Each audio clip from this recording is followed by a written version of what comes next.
आप देख रहे हैं एनएमटी न्यूज और आपको रखे सबसे आगे।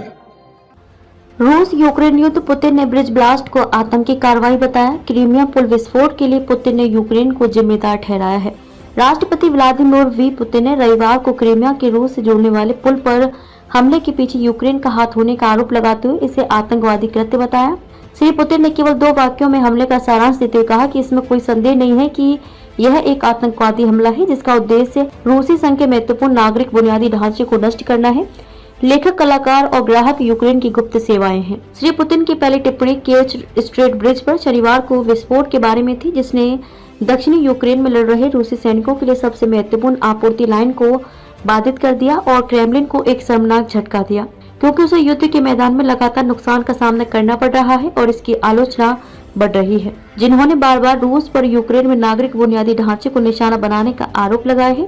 ये टिप्पणियां रूस की मुख्य संघीय आपराधिक जांच संस्था जांच समिति के नेता अलेक्जेंडर आई बेस्ट्रिकिन के साथ एक बैठक में की गई। बातचीत की एक संक्षिप्त प्रतिलिपि क्रेमलिन वेबसाइट पर पोस्ट की गई थी और उनकी बातचीत के फुटेज को सरकारी टेलीविजन के रात्रिकालीन समाचार कार्यक्रमों पर प्रसारित किया गया था। राष्ट्रपति की टिप्पणी प्रकाशित होने के बाद राज्य संचालित रूसी समाचार आउटलेट RIA नोवोस्ती के एक रिपोर्टर ने श्री पुतिन के प्रवक्ता से पूछा कि क्या आतंकवादी हमला रूसी रक्षा सिद्धांत के तहत श्रेणी में आता है जो परमाणु प्रतिक्रिया की अनुमति देता है। आउटलेट के अनुसार प्रवक्ता दिमित्री एस पेस्कोव ने जवाब दिया, नहीं। रूस के अनुसार 7 ईंधन टैंकों को खींचने वाली एक ट्रेन समानांतर रेल पर गुजर रही थी, तभी पुल पर एक ट्रक में विस्फोट हो गया और उसमें आग लग गई।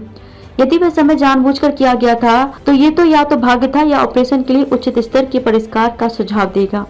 विस्फोट के एक दिन बाद इसे कैसे अंजाम दिया गया, इसका विवरण अस्पष्ट रहा। हालांकि यूक्रेनी अधिकारियों ने अपनी संतुष्टि को गुप्त नहीं रखा, लेकिन कीव सरकार ने सार्वजनिक रूप से हमले की जिम्मेदारी नहीं ली है।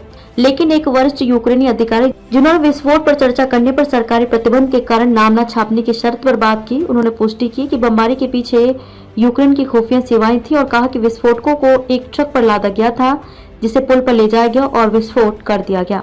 क्रेमलिन ने जांच समिति को विस्फोट की जांच करने का आदेश दिया था और श्री बेस्ट्रिकिन ने रविवार को श्री पुतिन से मुलाकात की और उन्हें अब तक के निष्कर्षों के बारे में जानकारी दी।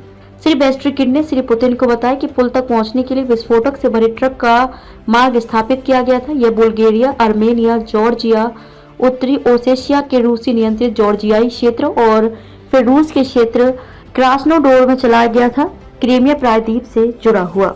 श्री बेस्ट्रिकिन ने तब इसे यूक्रेन की सुरक्षा सेवाओं द्वारा किया गया एक आतंकवादी कृत्य कहा। ऐसी टिप्पणियां जिन्हें श्री पुतिन ने तुरंत दोहराया। मुख्य अन्वेषक ने कहा कि ट्रक की गतिविधियों के आयोजन में शामिल कुछ लोगों की पहचान की गई है, जिसमें यूक्रेन की गुप्त सेवाओं के एजेंटों के अलावा रूस के नागरिक और विदेशी शामिल थे। उन्होंने कोई और विवरण नहीं दिया और बातचीत का कोई अन्य हिस्सा सार्वजनिक रूप से रिपोर्ट नहीं किया गया।